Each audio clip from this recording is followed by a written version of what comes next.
Operation നടക്കും മുൻപേ blood കണ്ടുവച്ചേക്കണം, രക്തം കണ്ടുവച്ചേക്കണം. അതിനർത്ഥം ഓപ്പറേഷൻ നടക്കുമ്പോൾ രക്തം ആവശ്യമായി വരും. ഇവിടെയും രക്തം വേണം. ഈ രക്തത്തിന് പ്രത്യേകതയുണ്ട്. ഈ സ്റ്റേജിലിരിക്കുന്ന ഞങ്ങൾ പാസ്റ്റർമാരുടെ രക്തമൊക്കെ പല ഗ്രൂപ്പാണ്.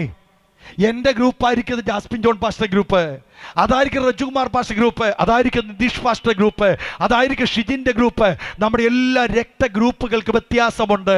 എന്നാൽ ഈ ഭൂമിയിലെ മുഴുവൻ പേർക്കും ഒരുമിച്ച് നടക്കേണ്ട ഓപ്പറേഷൻ ആകിയാൽ ഇതര ഗ്രൂപ്പിൽപ്പെട്ട രക്തങ്ങളുടെ മകളാണ്. അതുകൊണ്ട് എല്ലാ ഗ്രൂപ്പിനും ചേരുന്ന ഒരു രക്തമുണ്ടാകണം. Praise the lord, praise the lord. അങ്ങനെ ഒരു രക്തമുണ്ടോ? ആ രക്തത്തെ കുറിച്ചാണ് 1 യോഹന്നാന്റെ ലേഖനം 1-ാം അധ്യായം 7-ാം വാക്യത്തിൽ വായിക്കുന്നു. അവന്റെ പുത്രനായ യേശുവിന്റെ രക്തം നിന്റെ സകല പാപവും പോക്കി നിന്നെ ശുദ്ധീകരിക്കുന്നു.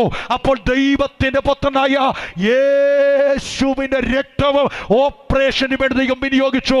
ഇന്ന് രാത്രി ഞാൻ ദൈവാത്മാവിൽ പറയട്ടെ, നിന്റെ രോഗത്തെ മാറ്റുവാൻ, നിന്റെ ഓപ്പറേഷൻ നടക്കുവാൻ ആവശ്യമായ രക്തം എ ഗ്രൂപ്പ് അല്ല, ബി ഗ്രൂപ്പ് അല്ല, എ ബി ഗ്രൂപ്പ് അല്ല, പോസിറ്റീവ് ഗ്രൂപ്പോ നെഗറ്റീവ് ഗ്രൂപ്പോ അല്ല, ഒരു ഗ്രൂപ്പും ഇല്ലാത്ത എല്ലാ ഗ്രൂപ്പിലും ചേരുന്ന കറുത്തവന്റെയും വെളുത്തവന്റെയും പൊക്കം കൂടിയവനെയും പൊക്കം കുറഞ്ഞവനെയും വണ്ണം കൂടിയവനെയും വണ്ണം കുറഞ്ഞവനെയും ജാതി മത വർഗവർണ്ണ ഭേദമന്യേ സകല മനുഷ്യന്റെയും ജീവിതത്തിൽ കയറുവാൻ കഴിയുന്ന ഒരു ഗ്രൂപ്പും ഇല്ലാത്ത ഒരു രക്തമുണ്ടെങ്കിൽ ആ രക്തം കാൽവറിയിൽ ഒഴുക്കിയ എന്റെ യേശുവിന്റെ രക്തമാ. അവന്റെ പുത്രനായ യേശുവിന്റെ രക്തം ഇന്ന് രാത്രി നിന്നിൽ വ്യാപരിച്ചിരിക്കുന്ന പാപത്തിന്റെ ഭീകരമായ പോരാട്ടങ്ങളെ മാറ്റിക്കൊണ്ട് നിന്നെ വിജയിപ്പിക്കുവാൻ കഴിയുന്ന ഒരു രക്തമാണ്.